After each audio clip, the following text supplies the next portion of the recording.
Hello everyone. आज की इस वीडियो में डीएलएड सेकेंड सेमेस्टर साइंस 2020 के लिए मोस्ट इम्पॉर्टेंट क्वेश्चन लिए गए हैं।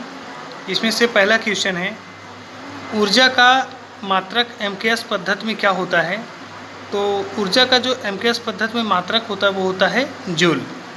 यानी कि ये जो वन लाइनियर क्वेश्चन बताए गए हैं। सरल मशीनें कौन कौन से होते हैं। तो सरल मशीनों में पहिया, घिरनी और पेंच आते हैं। जीवन का भौतिक आधार किसे कहा गया है। तो जीवन का जो भौतिक आधार होता है उसको हम लोग जीव द्रव्य या प्रोटोप्लाज्म कहते हैं। और अगला क्वेश्चन है, प्रकाश संश्लेषण की क्रिया के लिए आवश्यक तत्व कौन कौन से होते हैं।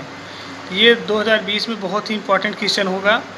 प्रकाश संश्लेषण की क्रिया के लिए आवश्यक तत्व कौन कौन से होते हैं।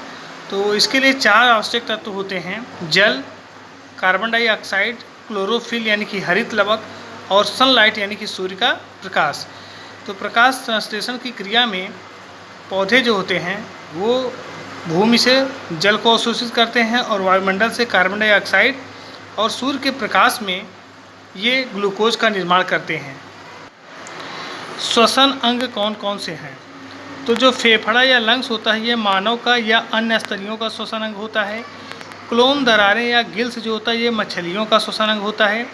जबकि फेफड़ा और त्वचा जो होता है वो मेढक यानी कि फ्रॉग का जो होता है श्वसन अंग होता है। अगला क्वेश्चन है, वसा में घुलनशील विटामिन कौन कौन से हैं। तो अडेक, vitamin A, vitamin D, vitamin E और विटामिन के जो होते हैं वसा में घुलनशील होते हैं। जबकि विटामिन बी और सी जो होता है वो जल में घुलनशील होता है।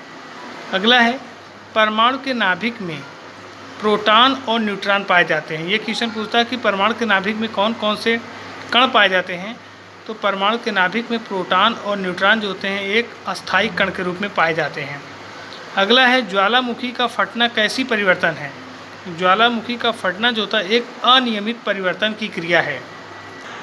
अगला क्वेश्चन है, उदासीनीकरण की क्रिया में क्या बनते हैं। तो उदासीनीकरण की क्रिया में लवण और जल का निर्माण होता है। और यहाँ जो होता है कि अम्ल और क्षार परस्पर क्रिया करते हैं तब जाके लवण और जल बनता है और यह क्रिया उदासीनीकरण कहलाता है। अगला है, जिन लवणों के जलीय विलयन में एक ही प्रकार के धनायन और एक ही प्रकार के ऋणायन होते हैं उसे हम लोग क्या बोलते हैं, सामान्य लवण यानी कि कॉमन साल्ट। तो यहाँ पे देखते हैं जैसे NaCl होता है।